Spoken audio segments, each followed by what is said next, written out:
Ao anatin'ny fihatrehana tanteraka ny asa fampandrosoana ny Faritra Antsinanana tao aorian'ny fihibohana. Latsaivina dia 9 mars 2024 lasa teo no nandray ny toerana maha-gouvernoura azy Andriamatora Fitsinjaram Richard Théodore fotoana nanombohan'ny fihibohana noho ny valanaretina Covid-19 teto Madagasikara.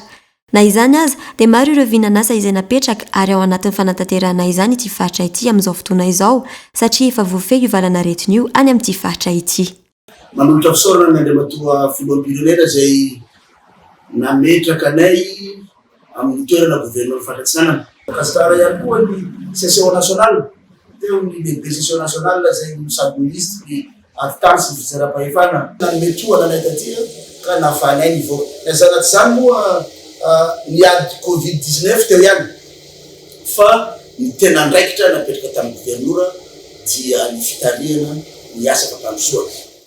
Ampahany lehibe anatotosana ny asa fampandrosoana ny faritra ny famatsim-bola avy amin'ny fanjakana izay mitetina 2 miliara ariary tamin'ny taona 2024 ary 2 miliara ariary amin'ity taona 2024 ity. Eo ihany koa ny fanomezana anja fanamboaran-dalana. Ankoatra izay dia misy ny tamberobidy amin'ny fitrandrahana renan-kibon-tany avy amin'ny orinasa Ambadovy ary anisan'ny loharanom-bola ny Faritra Antsinanana ihany koa ny famatsian'ny coopération décentralisée avy amin'ny vondrom-paritra Normandie France. Ny distrika rehetra amin'izao taona voalohany hitantanana ny faritra zao dia mahazo anjara fampandrosoana daholo. Anisan'izany zao ny fanamboarana ny lalana pavé ao an-tampon-tanànan'ny distrikany Marolamo, ny ao an-tampon-tanànan'ny distrikany Brickaville. Any amin'ny distrikany Antanamboho Manampontsy ihany koa dia misy lalana pavé 1 kilometatra mahery mba ho fanatanterahana n'ilay velorano hoe modernisation des villes. Ny ao Mahanolontsika dia atsaraina ihany koa lalana 1 kilometatra sasany latsaka kely dia indray dia lalana béton. Ohatran'izany koa ny ao an-tampon-tanànan'ny Vatomandry dia misy lalana 1 kilometatra mahery ihany koa en béton.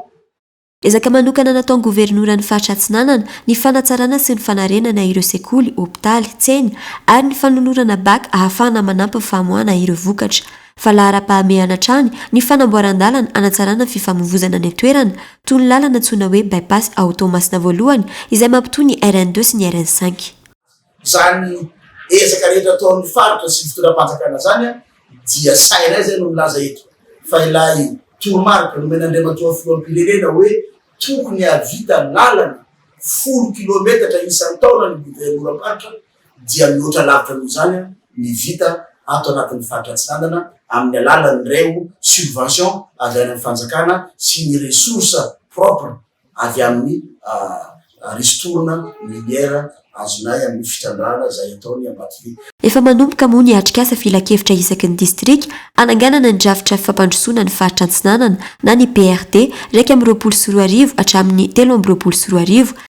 Ny plan régional de développement na PRD dia drafitra fampandrosoana ny faritra izay natao ifanindran-dalana ifanitsy na hoe en articulation avec le plan émergence Madagascar izay vinana Andriamatora filoham-pirenena amin'ireo velorano 2010 zany. Mazava ho azy zany fa dia efa mazava ny vina izay napetraky ny gouverneur amin'io zany hoe ny vahoaka atao anatin'ny Faritra Antsinanana dia tokony vahoaka voky, tokony vahoaka manana ambam-bava afaka miatrika fampandrosoana miaraka amin'ny Faritra Antsinanana.